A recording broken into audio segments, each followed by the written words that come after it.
So let's talk about writing out our equilibrium constant expressions.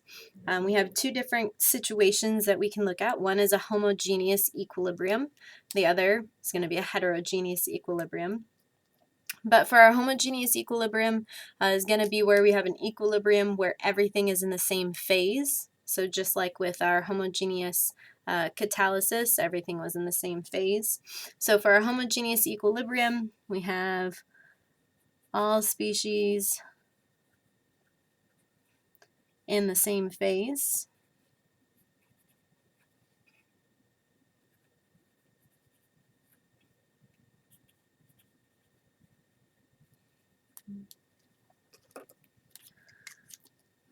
So if we look at an example,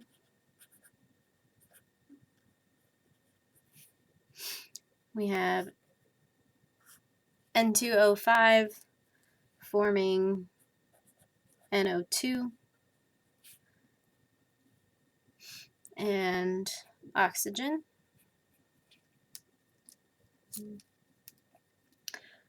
And go ahead and write out your equilibrium constant expression for that reaction. Go ahead and pause the video, attempt it, and we'll have the answer.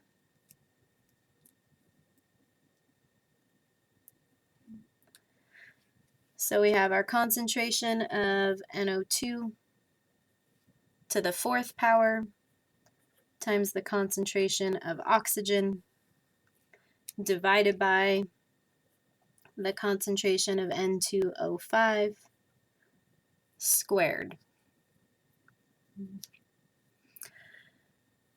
Here we have this equilibrium constant is based off of concentration. We can also, when we have gases, we can look at pressure just the same as we can with our concentration. We showed a derivation of that back in chapter 13 when we looked at monitoring pressure for our rate of reaction. So we can also write an equilibrium constant expression using partial pressures of each of our gases. So we'd have the partial pressure of NO2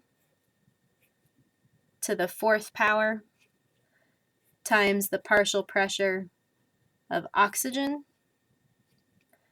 divided by the partial pressure of N2O5, and that would be squared. So when we have a homogeneous equilibrium with all gases, we can write two different equilibrium constant expressions. To dictate one versus the other, for the one with concentration, we use a lowercase c, so we call that Kc. That's representing concentration.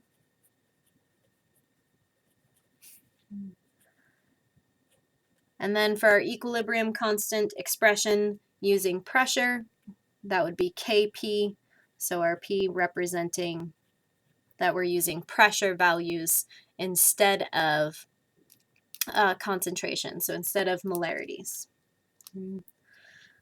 Now in general, Kc, the value for Kc is not going to be equivalent to the value for Kp. Okay, so they are kind of two different equilibrium constants, even though they deal with the same reaction.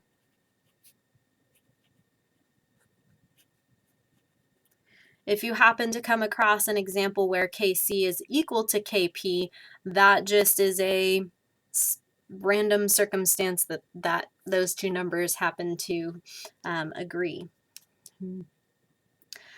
Also, in general,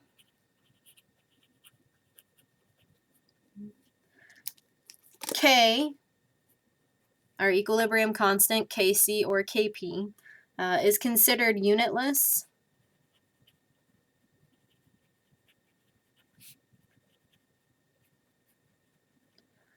And that's because the units don't tell us anything. So say for this example, we'd have molarity to the 4th power times molarity, so molarity to the 5th, molarity to the 2nd. So the units of Kc would be molarity cubed. That doesn't mean anything, so we just leave off the units when we're talking about the equilibrium constant. So we just say that it is unitless. Your book goes through a derivation of relating Kc to Kp, so it gives you this equation where Kp is equal to Kc times 0.0821 times temperature, and that's to the delta N. Okay, don't worry about this.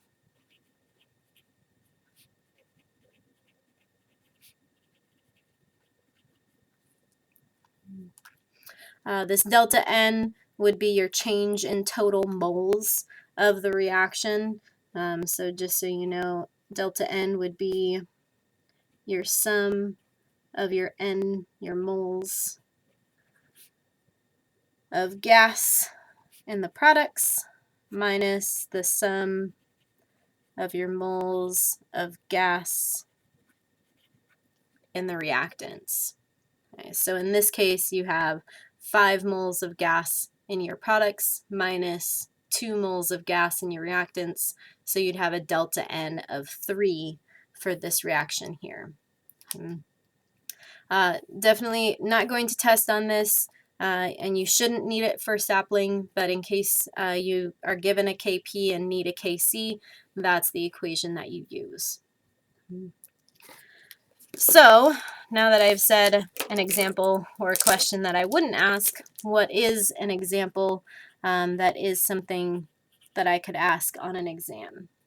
Well, let's look at an equilibrium. We're going to be given concentrations of our reactants and products and asked to calculate Kc.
All right, so we know our equilibrium concentrations. We have carbon monoxide at 0.012 molar, chlorine 0.054 molar, and CoCl2 at 0.14 molar.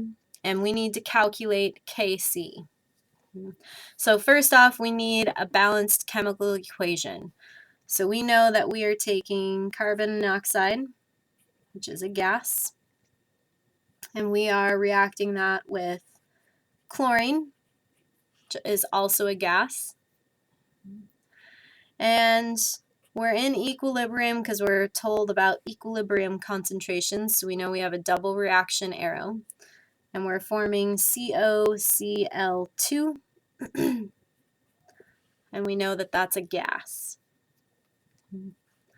Fairly nice, all of our coefficients are 1, so we can write out our Kc expression, our equilibrium constant expression.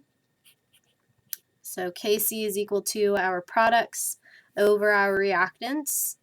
So we have CoCl2 up top divided by carbon monoxide times chlorine. So now we can plug our values in. 0.14 up top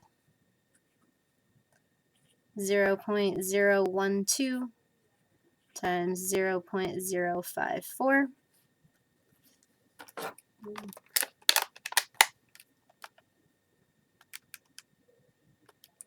Make sure you use your parentheses down here on the bottom when you plug this into your calculator.